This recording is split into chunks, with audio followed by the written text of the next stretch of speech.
So this is the assignment that is given by the Skill Academy, where I was practicing about MS Excel. So this was the assignment. Now I am going to solve this assignment. So first, in this question, that is, we have to create this table in Excel. So let me open MS Excel. The name of the MS Excel is assignment B Skill Academy.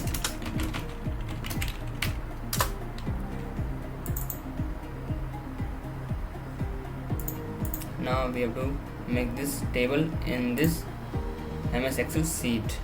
Okay,